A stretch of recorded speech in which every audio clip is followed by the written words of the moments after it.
Okay, we'll start with this. Well, Raquel Miller posted this via her Instagram account, caption that reads, "Somebody gotta pay for all this work I put in and this pain I feel. December 2nd, I'm back." That's right.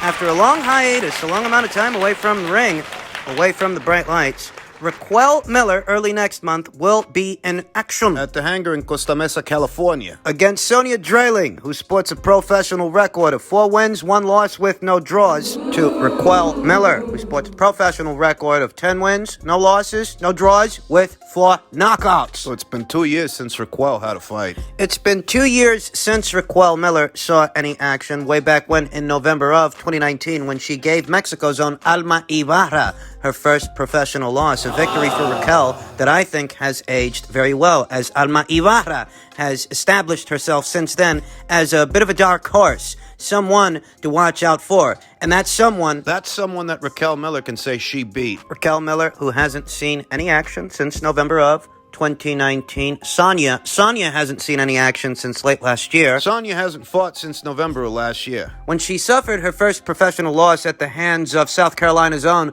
Logan Haller. Well, hit dog will holler. That's what they say, and in that way, Raquel Miller hasn't boxed in roughly 2 years. Sonia Dreiling hasn't boxed in 1 year. Roughly a year's time. So both will have some ring rust to shake off. I am going to have to give Sonia a bit of a look. I'm not as familiar with Sonia as I am with Raquel. Raquel, well, I consider one of the better fighters anywhere at or around middleweight. I had hoped that should Raquel return, she'd return to the junior middleweight division, because I think there are a lot of opportunities there. They're raw. Fights to have and titles to win. Though this is a middleweight contest, and I kind of get the sense that moving forward, Raquel is going to be campaigning in the middleweight division. I don't get the sense she's with Lou DiBella anymore, as the registered promoter for this event goes by the name of Roy Engelbrecht. Thus, this doesn't seem to be a Lou DiBella entertainment. Don't appear to be a Lou DiBella entertainment card. Some weeks ago, perhaps some months, I heard a rumor that Raquel Miller parted ways with Lou DiBella. She's not actually with him anymore, perhaps. Amicably, unamicably. I don't know. It just doesn't look like she's one of his fighters at this point. She's going her own way, doing her own thing, and she is going to be returning to action early next month on the 2nd. Keep your eyes peeled for that. Former IBF 140-pound champion Mary Mcgee of Gary, Indiana, posted this via her Instagram account, caption that reads, "This moment hurt me like hell, but I'm done being a slave to this moment in my life. I'm getting back up as I've done in the past. I recognize my mistakes, and I'm coming back in a healthier weight class for myself and a few people on my team. Everybody loves a great comeback story, and Mary has one." She could have 2 very soon. Mary Mcgee, after taking a hiatus from the sport of boxing, returned to it with a new drive and saw herself becoming champion, a world champion, the IBF's 140-pound champion. She very recently lost that IBF title to Chantel Cameron, this division's unified Ring Magazine champion, and there's no shame in that. If you saw the fight, you'll know there's no shame in how Mary lost the blue belt. There's no shame in how she lost that IBF title, and I'm glad to see she's dusting herself off and getting back on that saddle, back on that horse, in what Mary describes as a healthier weight. It sounds a lot like Mary's going up to the welterweight division. It sounds a lot like Mary's going to be campaigning at 147 pounds moving forward. And I like the idea of this because that puts Mary on a collision course with her old nemesis, this division's undisputed champion, Jessica McCaskill. They got a lot of history, those two. Team Empire and Team McCaskill have history. They do, and there has been some bad blood between them. The idea of McCaskill versus Mcgee at some point next year. It's an excellent fucking fight. You have to remember, Jessica McCaskill very recently announced that she's signed a multi-fight deal with Matchroom. Her very next fight is set to go down before this year is out against Victoria Bustos on the undercard of Devin Haney versus Jojo Diaz. Going into 2022, I think, given the performance that Mary Mcgee put on against Chantel Cameron, and given that... I think Mary's power will carry to 147. The shots that she landed on Chantel Cameron, her last outing, her last fight, would have floored most girls at 140 and most girls at 147. The shots she took from Chantel Kimran, those shots would have floored most girls at 140 and most girls at 147 pounds. I think Mary Mcgee will fit right in at 147 pounds, and given that Jessica McCaskill has a multi-fight deal with Matchroom. It's not just a one-off. It's not just one fight. It's not a fight-by-fight engagement. She's going to be fighting Victoria Bustos, who I think she has all the tools to beat. Beyond that, she's going to need opponents. Katie Taylor may not be on the radar for the immediate future because if Katie beats Firuza Sharapova before this year is out, they want to move her into an Amanda Serrano fight. So if she ain't fighting Katie, Why not fight Mary? we all know, given what we've seen from both, that the fight would be a high-octane fight with a very pleasing aesthetic. We all know that there's a lot of bad blood between Mary and Jessica. We all know it's a sensical fight for the both of them. McCaskill versus Mcgee at 147 pounds for all the marbles, all the belts. Mary really endeared herself to the fans with that Chantel Cameron fight. She made an impression. Fans want to see more of her, and this is one way they can do it. In welterweight news, per tweet from Greg Rosenstein, Keith Thurman tells me he is more than willing to fight Terrence Crawford this summer. I believe that I have the skills and capabilities to challenge Crawford in a way that he has not been challenged yet at 147 pounds. And what's a weekend of action in the world of boxing without a PBC fighter attempting to ride someone else's wave? It's a tradition at this point. Keith Thurman added, I'm going to be getting back in the ring shortly. I'd be more than happy, more than willing to step in the ring with Bud Crawford next summer. I'm willing to fight Crawford 8 months from now. Wow. And we've been hearing this same sentiment expressed from Keith Thurman for over a year now. You were saying the same shit last year. Only for Sean Porter to end up standing in his place. Only for Sean Porter to end up fighting Terrence Crawford the way I said he would. Only for Sean to end up fighting Terrence instead of Keith. I think it was Ring Magazine's Michael Montero who said it best. Please stop talking about Keith Thurman fighting Terrence Crawford. Thank you. 0 fights in the last 2 years. 2 fights in the last 4 years. 4 fights in the last 6 years. Last elite win was Porter in 2016. People have just about had it with Keith Thurman, a fighter who may have the gift of gab, But he's not in the fans' good graces. injecting his own name into situations that seem highly unlikely. He's been injecting his name into a Crawford situation for over a year now, but as it stands, he hasn't had a tune-up fight. He still hasn't rebounded off the loss to Manny Pacquiao over 2 years ago, but he expects us to believe that he's in the running, that he's willing and he's able to face Terrence Crawford 8 months from now. I'll tell you what I think. I think if anybody's in Keith Thurman's immediate future, it could be Errol Spence Jr. It could be Errol, because only Errol is as inactive as Keith is these days. Keith's been out roughly 2 years, a little over 2 years, and Errol will have been out a little over a year when he comes back. Errol Spence Jr., who said, everybody has got to wait. I'm coming back with a big one. When I'll be back, it's going to be a big one, said Spence. I'll be at 147 pounds still, said Spence. Hopefully I'll be fighting again in February or March. We'll see, said Errol, when asked if he'll be facing WBA welterweight champion Yordenis Ugas in a unification match. And it could very well be Ugas that Errol ends up fighting early next year, or it could be Keith. If they can't get Yordenis Ugas out of that 4-man tournament by way of the WBA, Maybe it's Keith Thurman that he fights. there have been widespread rumors and speculation that behind the scenes, a situation is being finagled to get Ugas out of that 4-man tournament, world title intact, championship status intact, so he can bring that to the table for an Errol Spence Jr. unification match. And I wouldn't rule it out, because look at what's going on at 154 pounds. News broke late yesterday that Brian Castaño and Jermel Charlo are going to be meeting for a second time next year in Houston, Texas, to finish their unfinished business, even though they both have mandatories. Back in July, Jermel was ordered to fight Murtazalia. Brian Castaño, reigning WBO junior middleweight champion Brian Castaño, he was supposed to be facing Tim Tszyu moving forward. Now the Tim Tszyu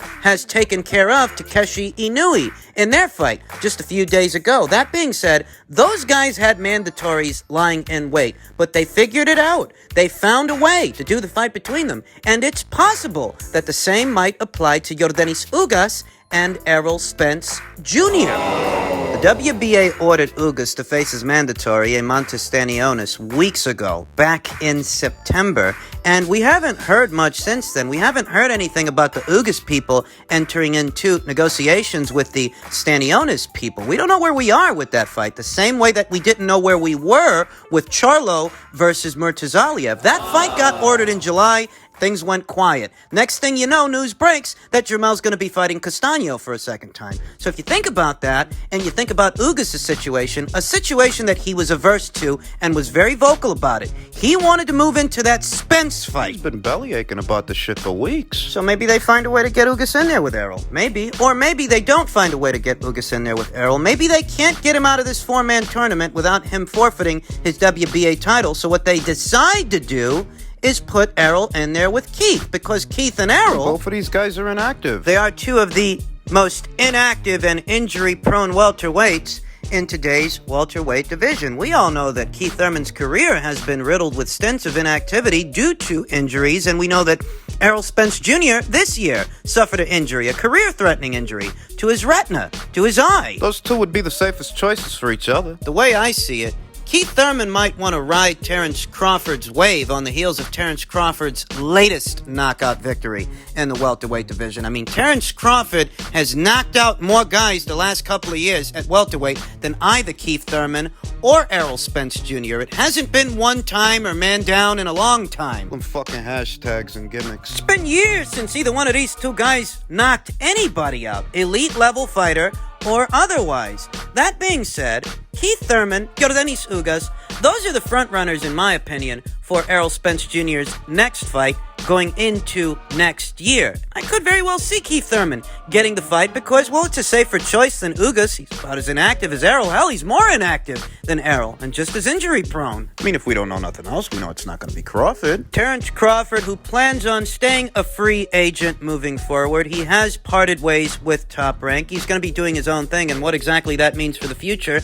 we don't know at this time, and we're going to have to talk about that in another video. Better still, it's not likely that Errol Spence Jr., after what would be over 12 months of inactivity, it's not likely that he'd face Terence Crawford straight away. Not the way he hauled tail. He fucking hauled ass after Sean Porter got stopped. What does that tell you? Anything to tell Terence Crawford? Nope. Does it look like he wants to fight Terence Crawford? And finally, on to the junior middleweight news I previously mentioned. The news that broke late yesterday. Jermell Charlo and Brian Castaño 2 rematch expected in February in Houston, Texas. And there are a lot of particulars in association with this story that have not yet been divulged. What is the status of Jermell Charlo and his mandatory challenger, Murtazaliev? What's going to happen with that?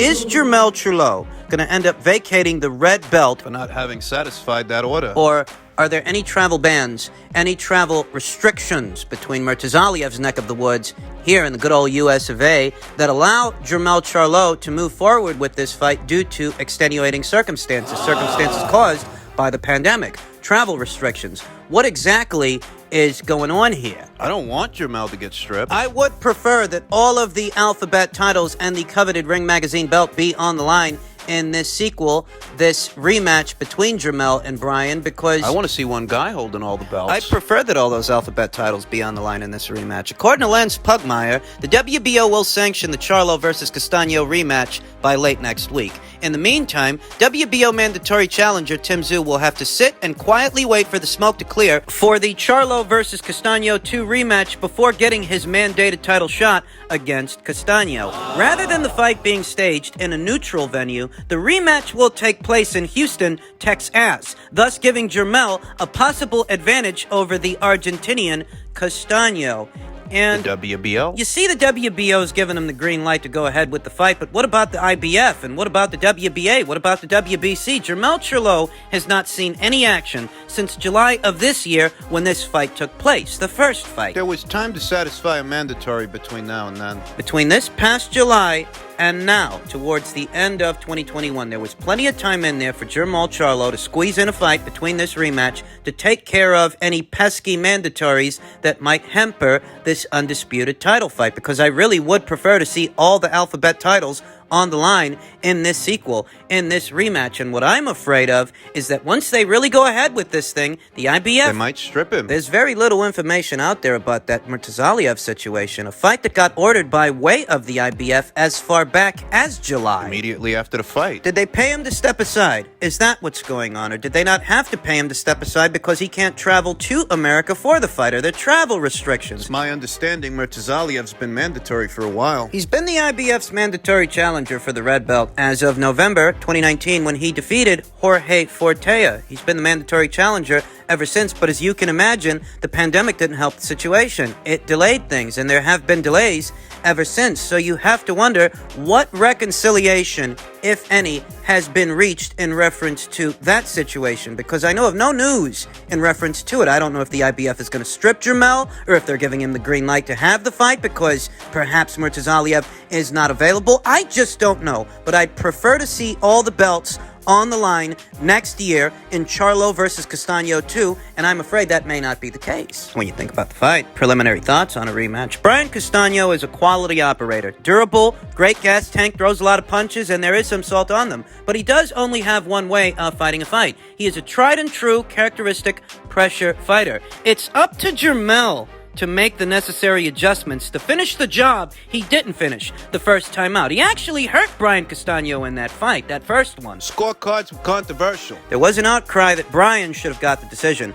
Brian did enough to win the fight. In order for Jermell to prevent that from happening, he's got to take it out of the judge's hands because he's already got home field advantage. How are people going to feel about that? Now, in spite of Brian Castaño's finer qualities, his durability, his gas tank, his volume punching, and his pressure fighting, it's actually Jermell that has the stylistic advantage. He's the guy that... He's got the base style where you can make adjustments. Brian Castaño's a great guy, no doubt about it. Quality operator, fun to watch. But he's only got one gear. He's only got one way. You know what fight he's trying to fight. You know what kind of fight he's trying to have. Same kind of fight he fought with Erislan de Lara, the same kind of fight that he had with Jermell Charlo. Thus, it's on Jermell Charlo to make the adjustments. Can he do it? That's the question. We don't have to wonder if Jermell packs a big enough punch to where he can hurt Brian. We know that he can because he did. He did hurt Brian in the first fight. The question now is, can he finish him? Because we don't need to see no more controversial judges' scorecards. We don't want to see a tainted decision or a tainted victory. It's bad enough they're doing the fight in Jermell's neck of the woods. That's not a neutral location. Knockout from either one of these guys would prevent a lot of arguments on Sunday morning.